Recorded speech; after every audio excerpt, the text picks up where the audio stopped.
आज हम कदम रखेंगे एक ऐसी दुनिया में जहां राक्षस डीमंस आतंक फैलाते हैं और एक दिलदार लड़िचका तंजीरो कमादो अपनी बहन और बाकी बचे परिवार को बचाने के लिए डेमन स्लेयर बनने का सफर शुरू करता है।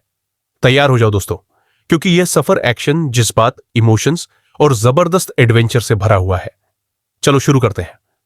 एपिसोड की शुरुआत में हम तंजीरो कमदो को देखते हैं, जो अपनी छोटी बहन नेजुको को अपनी पीठ पर लेकर बर्फ में दौड़ रहा है। वह कहता है, तुम मर नहीं सकती, मैं तुम्हें बचाऊंगा, यह तुम्हारे बड़े भाई का वादा है। फिर कहानी फ्लैशबैक में जाती है।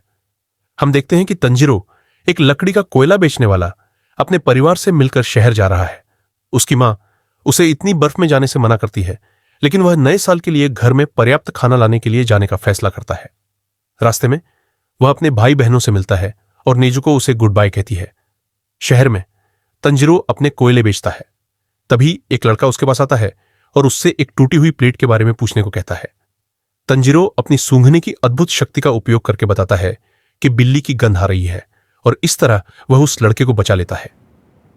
शाम हो जाती है।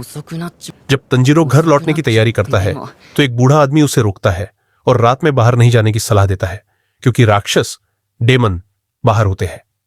वह तंजीरो को अपने घर में रात बिताने के लिए कहता है। तंजीरो मान जाता है और रात में वह बूढ़े आदमी से पूछता है कि राक्षस क्या होते हैं। वह बूढ़ा आदमी बताता है कि राक्षस रात में मनुष्यों को खा जाते हैं। अगली सुबह तंजीरो घर लौटता है। जब वह अपने घर के पास पहुंचता है तो उसे खून की गंध आती है। घर में प्रवेश करने पर वह देखता है कि उसके परिवार के सभी सदस्य मारे जा चुके हैं। वह बहुत सदमे में है, लेकिन तभी वह देखता है कि उसकी बहन नेजुको अभी भी जीवित है। वह उसे अपनी पीठ पर उठाता है और उसे बचाने के लिए अस्पताल की ओर दौड़ता है। रास्ते में नेजुको अचानक एक राक्षस में बदल जाती है और तंजीरो पर हमला करती है। वे दोनों एक पहाड़ी से नीचे गिर जाते हैं, लेकिन बर्फ के कारण बच जाते हैं। तंजीरो अपनी कुल्हाड़ी से नेजुको को रोकने की कोशिश करता है, जो अब राक्षस बन चुकी है। तभी एक डेमन स्लेयर ग्यूतोमियोका आता है और नेजुको पर हमला करता है। तंजीरो उसे बचाता है और ग्यू को बताता है कि यह उसकी बहन है। ग्यू उसे बताता है कि नेजुको राक्षसों के खून के संपर्क में आने के कारण एक राक्षस बन गई है।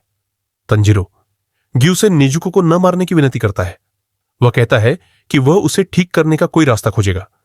ग्यू शुरू में नहीं मानता, लेकिन वह देखता है कि नेजुको राक्षस बनने के बावजूद अपने भाई को बचाने की कोशिश कर रही है।